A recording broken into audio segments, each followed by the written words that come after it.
नहमदुहु व नुसल्ली अला रसूलिहिल करीम अम्मा बाद फ़ाउज़ु बिल्लाहि मिनश शैतानिर रजीम बिस्मिल्लाहिर रहमानिर रहीम। नाज़रीन मोहतरम, आज की नशिस्त में अल्लाह रब्बुल इज़्ज़त के पाकीज़ा निहात पैगंबर हज़रत शुएब अलैहिस्सलाम और उनकी कौम का तज़किरा मक़सूद है। हज़रत इब्राहीम अलैहिस्सलाम के एक बेटे हज़रत इस्माईल अलैहिस्सलाम हैं, जो हज़रत हाजरा के वतन से थे। अल्लाह रब्बुल इज़्ज़त के हुक्म से मक्का मुकर्रमा में आकर आबाद हुए। आपने अल्लाह ही के हुक्म से उनकी कुर्बानी अल्लाह रब्बुल इज़्ज़त की बारगाह में पेश कर दी, जो एक मेंढे की सूरत में मकबूल हुई। अल्लाह रब्बुल इज़्ज़त ने उस कुर्बानी की कबूलियत के बाद आपको एक और बशारत दी कि आपकी दूसरी अहलिया हज़रत सारा, उनके बतन से भी एक बेटे पैदा होंगे, जिनका नाम खुद अल्लाह रब्बुल इज़्ज़त ने इसहाक पसंद फरमाया। हज़रत इब्राहीम अलैहिस्सलाम उस वक्त 100 साल के हो चुके थे। हज़रत सारा भी लगभग 90 साल की थी। वो इस पर हैरत ज़दा भी हुई, लेकिन बशारत पूरी हुई। हज़रत इसहाक अलैहिस्सलाम तवल्लुद हुए। उसके बाद हज़रत इब्राहीम अलैहिस्सलाम ने एक और निकाह फरमाया और कतूरा नामी खातून से उनके 6 बेटे तवल्लुद हुए। उन 6 बेटों में से एक उनके बेटे हैं मदियन। हज़रत इब्राहीम अलैहिस्सलाम ने अपने तमाम बेटों की तरबियत की और उन्हें ऐसी जगहों पर आबाद किया कि जहाँ इंसानी आबादियाँ थीं या बड़ी शाहराएँ थीं, ताकि वो अल्लाह रब्बुल इज़्ज़त के दीन की तबलीग करें। मदियन शाम और हिजाज की सरहद पर उस शाहराह पर आबाद किए गए, जो बड़ी मरकज़ी तिजारती शाहराह है, जो कि हिजाज को शाम से, फ़लस्तीन से, लबनान से, हत्ता कि मिस्र से मिलाती थी और बहरे कुल्ज़म के साथ साथ उसके मशरक़ी किनारे के साथ साथ होती हुई इस तरफ आती थी। दूसरी समत से वही शाहराह तिजारत थी जो कि यमन की तरफ जाती थी और फिर यमन से ताजर हबशा की तरफ जाया करते थे और वहाँ से फिर यमन की बंदरगाहों से वो ईरान और बहरे हिंद का रुख किया करते थे। तो गोया ये एक शाहराह थी जो कि मक्का मुकर्रमा को और हिजाज को दोनों अतराफ से तिजारती मराकज़ से मिलाती थी। आपने अपने बेटे मदियन को इस इलाके में आबाद किया। उनके नाम पर फिर एक पूरा कबीला ज़हूर में आ गया, उनकी औलाद से, और दीगर फिर अतराफ़ के लोग भी आ गए, तो उस कबीले का नाम मदियन था। बाद में उसी मुनासबत से एक शहर का नाम भी मदियन हो गया। ये इलाका बिलअमूम मुफस्सरीन ने जो तौजीह की है वो ये है कि शाम और हिजाज के दरमियान में वाक़या है। बहुत सरसब्ज़ व शादाब इलाका था, बहुत खुशहाल इलाका था। अल्लाह रब्बुल इज़्ज़त ने उन्हें घने बागात अता किए, रिज़्क़ की, वसाइल की फरावानी अता की। 2 नामों से, एक तो असहाबुल ऐका कुरान पाक ने कहा, एक कुरान पाक ने मदियन कहा।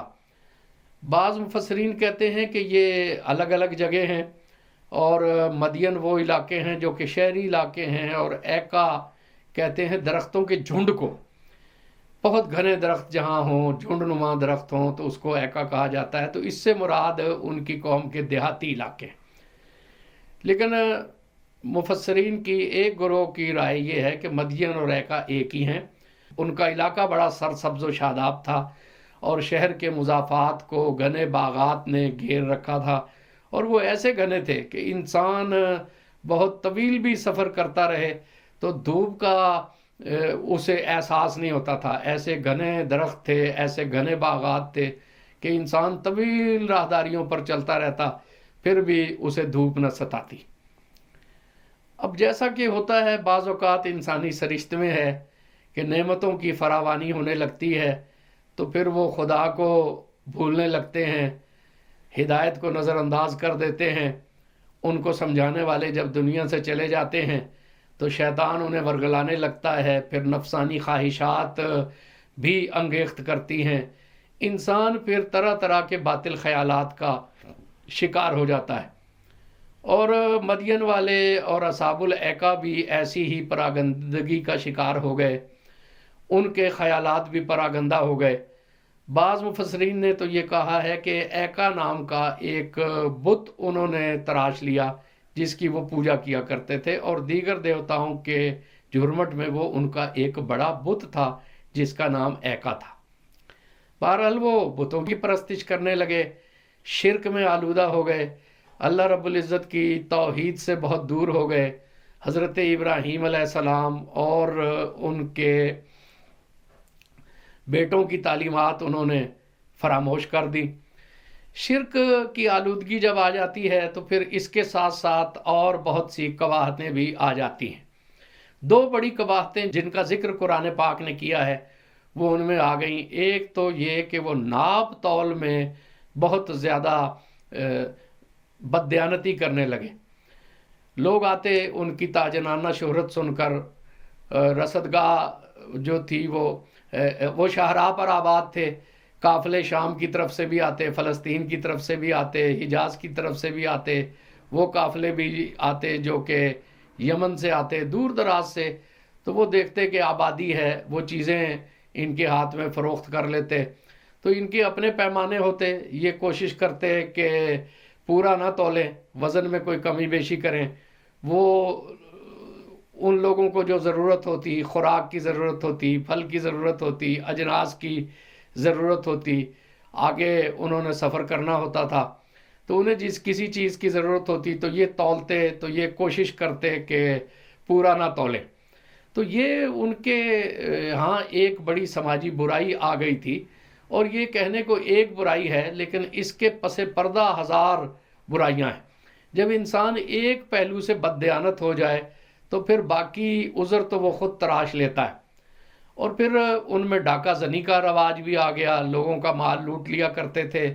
کوئی قافلہ انہیں چھوٹا ملتا یا کوئی اکا دکا مسافر نہتا انہیں ملتا تو وہ اس پر ڈاکہ زنی کرتے، اس کا مال ہتھیا لیتے۔